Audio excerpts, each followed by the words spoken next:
Hello, and welcome to the 138th episode of Literary Reality. On today's episode, we will be discussing The Crucible and its depictions of the Salem witch trials and its differences from reality. Today, we are joined by Mary Williams. Goodly morning. Now, the reason you've been invited on is because you believe that the historical inaccuracies take away from your enjoyment of the play. Now, before we begin, I would like to say that I don't dislike the play, I'm here about history, you know? So, how historically accurate would you say The Crucible is to the reality of the Salem witch trials? Oh, not at all. Oh, shoot, really? Yeah, it's kind of shocking.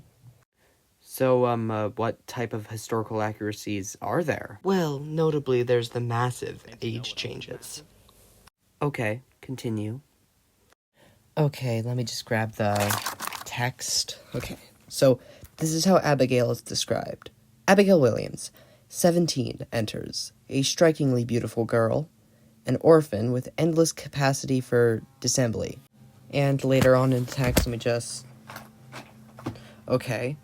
Enter John Proctor. On seeing him, Mary Warren leaps in fright. Proctor was a farmer in his mid-30s. You get the basic idea. So, how old were they really? Well, Abby was about 11 or 12 years old, and John was 61. What? What? Yeah, that was my reaction, too. It's such a gap from reality. Wow, okay, continue. I'm interested now. What other differences are there? Well, they changed the order that John and Giles Corey died in. Because, you can find this at the Salem Witch Museum website. John was hanged on August 19th, as you can read here. August 19th, George Jacobs, Martha Carey, George Bargrath? I don't know. John Proctor and John Wildred? A lot of Johns are hanged. And, of course, later on, September 19th, a few months later, the 71-year-old Giles Corey is taken to an open field near Salem Jail and is pressed to death under heavy stones. This is one of the more obvious historical changes, given that in the show, Giles is outright stated to have died first. Well, I can understand why they made that change. Adds a little more to John's arc. Sure, let's continue. So, now we need to talk about the affair. I am not talking about my John affair! I meant John and Abby!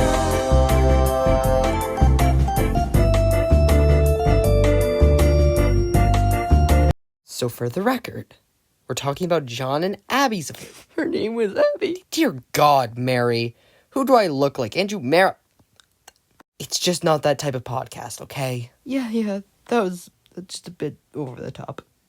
Okay, so for our listeners who haven't read The Crucible, leave and come back for one.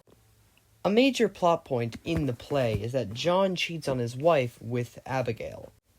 In fact, it's probably the most important thing in the entire play. It's likely that Abby wouldn't have accused anyone of witchcraft without it. Here's a little summary I found on study.com.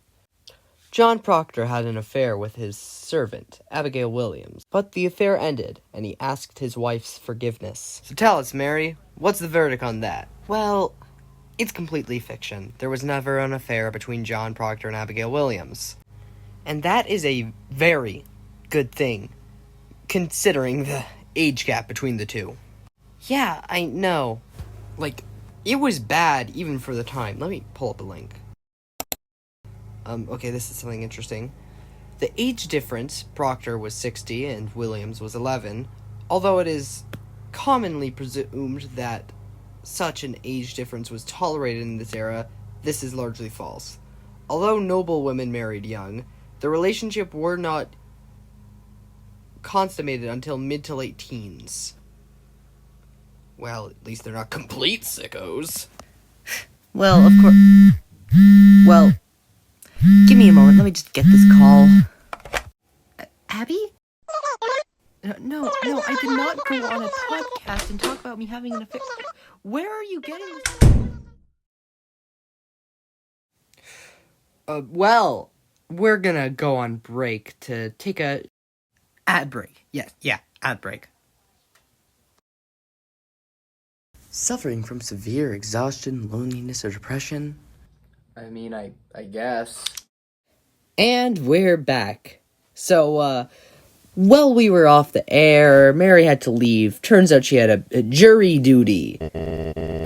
What do you mean they'll know? What do you mean they recorded? Just edit it out, goddamn. Anyways, I found an article that could help us explain all these differences from reality. You can find it at Britannica.com/event/McCarthyism. You can see where I'm going with this. McCarthyism both reached its peak and began its decline during the McCarthy hearings. 36 days of televised investigative hearings, led by McCarthy in 1954. After first calling hearings to investigate possible espionage at the Army Signal Corps Engineering Laboratories in Fort Monmouth, New Jersey, the junior senator turned his communist-chasing committee's attention to an altogether different matter. The question of whether the Army had promoted a dentist who had refused to answer questions to the Loyalty Security Screening Board. The hearings reached their climax when McCarthy suggested that the Army's lawyer, Joseph Winch, had employed a man who at one time had belonged to a communist front group. Welch, I'm not even going to try and pronounce that name. Read the article. Rebuked to the senator. Have you no sense of decency, sir? At long last, have you left no sense of decency? Describe it, McCarthy. Which seriously has to be like the most old English insult I have ever heard. Have you no sense of decency, sir? Back on track, though. This leads me to believe that the differences between the real history of the Salem witch trials and the play The Crucible come from the fact that The Crucible really isn't about the Salem witch trials. It's a story about McCarthyism that just takes place during the Salem witch trials. To be more accurate, it's about Miller's experience with McCarthyism and the Red Scare in general. Given that Miller was accused of being a communist, it makes sense that he would write a story about his experiences with McCarthyism, the Red Scare, and how it affects people. And the affair? It's because Arthur Miller cheated on his wife with Marilyn Monroe. That's somehow not a joke. He actually did that. I have a passage about this. In the early months of 1956, Marilyn Monroe was preparing to star in Bus Stop, discussing with Laurence Olivier a role in The Prince and the Snow Girl, and romancing Arthur Miller, who was divorcing his wife Mary. Emphasis on divorcing, as in not divorced yet, because he cheated on his wife with Marilyn Monroe. Sorry, I need to get off this topic. Okay. But I think what makes The Crucible such an important piece of art is it shows how the worst old patterns in our species can repeat themselves. In Salem, with McCarthyism, even now. It shows the danger of these patterns, how it can affect our neighbors, how it can affect ourselves. And it shows that even in these situations, humanity can still shine through.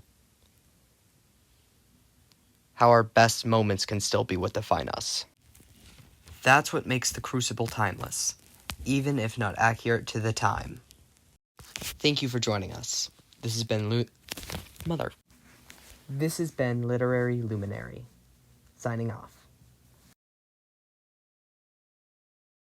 See how the serfs work the blondes, and they give it all they've got, and they give it all they've got, and you give it all you've got till you're down.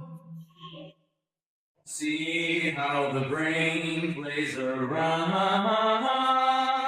and you fall inside a hole you couldn't see. And you fall inside a hole inside of someone. Help me understand what's going on inside my mind. Doctor, I can't tell if I'm not me.